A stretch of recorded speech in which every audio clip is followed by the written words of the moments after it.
Assalamualaikum warahmatullahi wabarakatuh. Nama saya Kansa Najla Putri, mahasiswi Universitas Pemula, program reguler C, Prodi Manajemen dengan mata kuliah pengantar aplikasi komputer. Berikut presentasi saya. Pembahasan kita kali ini itu tentang pengenalan komputer. Nah, dari sini aku pengen jelasin bahwa bab kita tuh terbagi jadi dua. Yang pertama pengenalan komputer itu sendiri, dan yang kedua sistem komputer. Nah, next, kita mulai dengan definisi dan sejarah komputer itu sendiri. Pengertian komputer, apa sih pengertian komputer di kehidupan manusia saat ini nampaknya sudah tidak dapat lagi dilepaskan dari teknologi, khususnya komputer.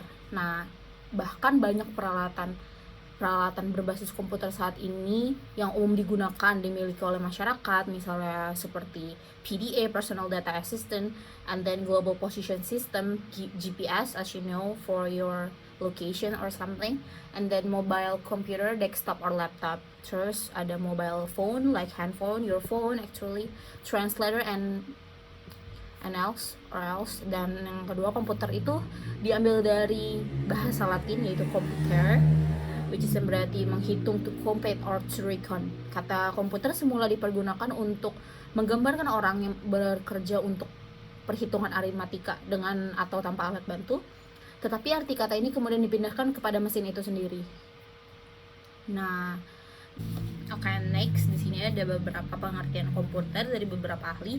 Yang pertama, Robert H. Blesmer dalam buku Computer Annual. Komputer adalah suatu alat elektronik yang mampu melakukan beberapa tugas serta menerima input, memproses input tadi sesuai dengan programnya, menyimpan perintah-perintah dan hasil pengolahan, serta menyediakan output dalam informasi. Dan yang kedua dari Donald H. Sanders dalam buku Computer Today. Komputer adalah sistem elektronik untuk memanipulasi data yang cepat dan tepat, serta dirancang dan diorganisasikan supaya secara otomatis menerima dan menyimpan data input, memprosesnya dan menghasilkan output di bawah pengawasan suatu langkah-langkah, instruksi program yang tersimpan di memory. Jadi like stored program, and then Hamacher. Dalam buku Computer Organization, komputer adalah mesin penghitung elektronik yang cepat, dapat menerima informasi input digital, memprosesnya sesuai dengan suatu program yang tersimpan di memorinya dan menghasilkan output informasi. Next, yang bisa disimpulkan adalah jadi bahwa komputer itu sekelompok alat elektronik yang terdiri atas perintah input, alat yang mengolah input itu sendiri, dan peralatan output yang memberikan informasi serta bekerja secara otomatis. Next, kita ke penggolongan komputer. Jadi literatur terbaru menggolongkan komputer itu menjadi 4 hal, yaitu data yang diolah, penggunaan, bentuk dan ukuran, serta generasinya. Next, kita ada data yang diolah itu pertama, kita akan bahas tentang data yang diolah. Nah, komputer analog. Komputer analog digunakan untuk mengolah data kualitatif bekerja secara kontinu dan bukan data yang berbentuk angka, tetapi dalam bentuk fisik dan paralel. Biasanya tidak memerlukan bahasa perantara. Contohnya komputer yang digunakan untuk mengatur suhu, kecepatan suara, dan voltase listrik. Dan yang kedua ada komputer digital. Jadi komputer digital itu digunakan untuk mengolah data kuantitatif huruf, angka, dan kombinasi huruf. Biasanya memerlukan bahasa perantara. Salah satunya adalah komputer PC. PC itu personal computer, laptop, dan sejenisnya. Dan yang ketiga komputer hybrid. Nah, hybrid ini merupakan kombinasi antara komputer analog dan komputer digital. Contohnya itu faksimile. Next, kita ke penggunaannya. Nah, nomor 1 itu penggunaan dari komputer untuk tujuan khusus, special purpose computer. Komputer ini digunakan secara khusus mempunyai satu fungsi, misalnya untuk server, PC router, atau terminal dump. And then yang kedua ada komputer untuk tujuan umum, general purpose computer. Komputer ini digunakan secara umum, misalnya untuk pengolahan grafis, pengolahan multimedia, pengolahan database, dan pengolahan program lainnya. Dan yang ketiga bentuk dan ukurannya. Nah, ada yang pertama itu superkomputer, jenis komputer yang digunain untuk menyelesaikan masalah, membutuhkan perhitungan sangat kompleks karena bentuk dan harganya relatif mahal. Komputer ini jarang kita temui, biasanya digunakan di universitas, pemerintah, dan perusahaan besar. Nah, yang kedua ini mainframe komputer. Jenis komputer ini digunain untuk di lingkungan ketika si pengguna membutuhkan akses untuk menjalankan program dan memakai datanya secara bersama-sama. Biasanya komputer jenis ini banyak digunakan sebagai server e-commerce yang melayani transaksi melalui internet kayak like Shopee, Tokopedia. Di balik kalian belanja itu, komputer-komputer itu biasanya digunain untuk itu. Dan yang ketiga itu ada mini komputer. Nah, komputer jenis ini biasa lebih kecil dari komputer jenis mainframe, tetapi lebih besar dari jenis microcomputer. Biasanya memiliki beberapa terminal. Jenis komputer ini digunakan sebagai server jaringan komputer atau server internet. Nah, yang keempat ada workstation computer. Komputer single user digunakan oleh satu orang, yang sangat powerful. Biasanya digunakan untuk aplikasi komputer yang membutuhkan perhitungan kompleks dan pekerjaan yang berat. Misalnya pembuatan animasi komputer. Atau yang kelima itu microcomputer, personal computer or PC, jenis komputer pribadi yang digunakan oleh satu orang yang kinerjanya bergantung pada kebutuhan. Nah, jenis komputer ini mencakup desktop, komputer, laptop, dan PDA. Nah, yang keempat itu sesuai generasi. Jadi sesuai generasi pertama itu ada di tahun 1946 sampai 1959. Which is itu ada tabung hampa udara sebagai penguat sinyal, merupakan ciri khas komputer generasi pertama. Jadi pada awalnya tabung hampa udara atau vacuum tube digunakan sebagai komponen penguat sinyal. Nah, bahan bakunya terdiri dari kaca sehingga banyak memiliki kelemahan seperti mudah pecah dan mudah menyalurkan panas. Nah, panas ini tuh perlu dinetralisir oleh komponen lain yang berfungsi sebagai pendingin. Nah, 1946 itu ENIAC, komputer yang elektronik pertama di dunia, mempunyai bobot sebesar 30 ton, panjang 30 meter dan tinggi 2,4 meter, dan membutuhkan daya listrik 174 kW. Dan tahun 1953 IBM 701, komputer komersial berukuran besar, komputer generasi pertama yang paling populer. Itu adapun ciri-cirinya, sirkuitnya menggunakan vacuum tube. I don't know what I say. Terus yang kedua, program dibuat dengan bahasa mesin, assembler. Ukuran fisik komputer sangat besar, jadi cepat panas, proses ukuran cepat, kapasitas penyimpanan kecil. Terus memerlukan daya listrik yang sangat besar, orientasi pada aplikasi bisnis. Nah, yang generasi kedua itu pada tahun 1959 sampai 1964. Nah, transistor merupakan ciri khas komputer generasi kedua. Bahan bakunya terdiri dari 3 lapis, yaitu basic, collector, and emitter. Transistor merupakan singkatan dari transfer resistor yang berarti dengan mempengaruhi daya tahan antara 2 dari 3 lapisan, maka daya atau resistor yang pada lapisan berikutnya dapat pula dipengaruhi. Dengan demikian, fungsi transistor adalah sebagai penguat sinyal. Nah, sebagai komponen padat, transistor mempunyai banyak keunggulan, seperti misalnya tidak mudah pecah, tidak menyalurkan panas, dan dengan demikian komputer yang ada menjadi lebih kecil dan lebih murah. Dan komputer yang paling banyak digunakan pada generasi kedua ini adalah IBM 401 untuk aplikasi bisnis, dan IBM 1602, IBM 7094 untuk aplikasi teknik. Adapun ciri-cirinya itu sirkuitnya merupakan transistor, program pada dibuat dengan bahasa tinggi, COBOL, Fortran, and ALGOL, dan kapasitas memori utama sudah cukup besar. Proses operasi sudah lebih cepat juga, membutuhkan lebih sedikit daya listrik dan berorientasi pada bisnis dan teknik. Next, untuk generasi ketiganya terbuat dari sekitar tahun 1964 dan 1970.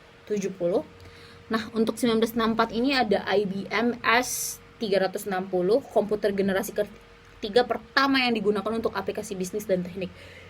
Karena sebelumnya pada generasi 1 dan kedua itu antara komputer teknik dan bisnis itu berbeda. Nah, untuk generasi ketiga ini ada satu komputer yang bisa menggabungkan keduanya. Nah, itu namanya IBM S360. Dan tahun 1969 ada Nova, dikembangkan oleh Data General Corporation, komputer mini 16 bit pertama. Nah, adapun teknologi IC yang dipakai pada komputer generasi ketiga dinilai lebih memberikan peningkatan yang signifikan terhadap kecepatan sekaligus efisiensi dari sebuah komputer. Nah, komputer pada generasi ini terlihat jauh lebih kecil jika dibandingkan komputer pada generasi-generasi sebelumnya. Sekaligus temuan ini menjadi komputer pertama yang menggunakan keyboard dan monitor dengan interface sistem operasi. Jadi perlu diketahui bahwa komputer-komputer generasi sebelumnya tidak menggunakan keyboard dan sarana penginputnya, melainkan menggunakan kartu berlubang dan pita kertas, yang artinya teknologi pada saat itu jauh tertinggal jika dibandingkan pada saat terciptanya komputer generasi ketiga. Dan ciri-cirinya itu biasanya menggunakan IC integrated circuit, pemrosesan lebih cepat, dan kapasitas memori lebih besar lagi. Nah, penggunaan listrik lebih hemat, bentuk fisik lebih kecil, dan banyak bermunculan application software. Nah, untuk generasi keempat itu 1970 sampai 1990, komputer generasi keempat memiliki ciri khas komponen yang digunakan sudah beribu-ribu IC.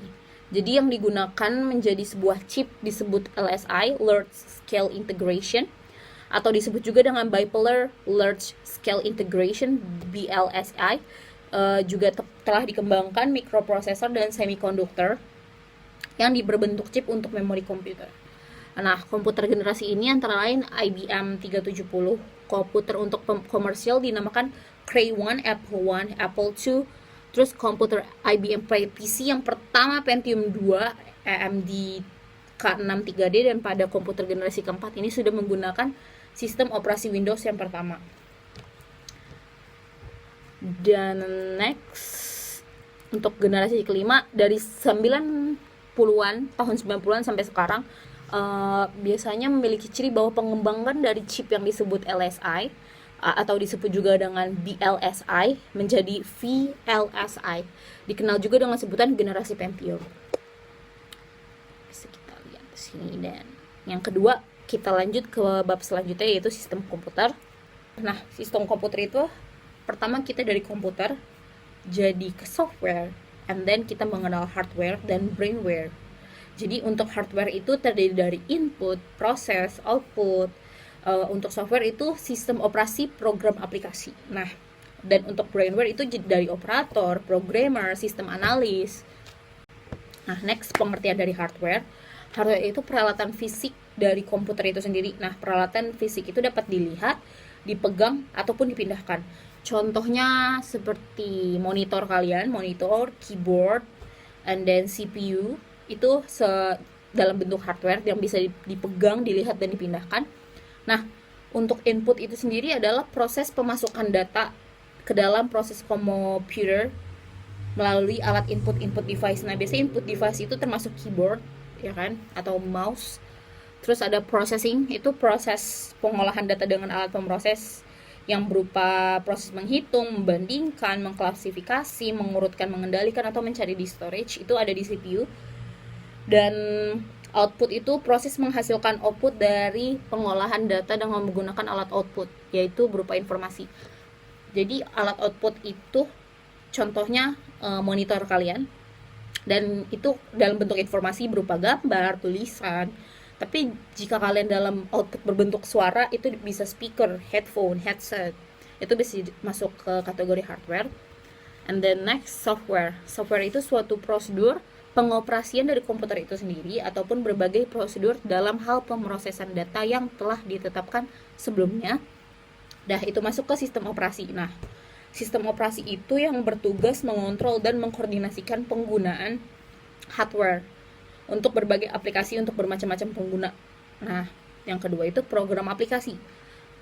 Nah, ini software yang nentuin bagaimana sumber daya digunakan untuk menyelesaikan masalah user.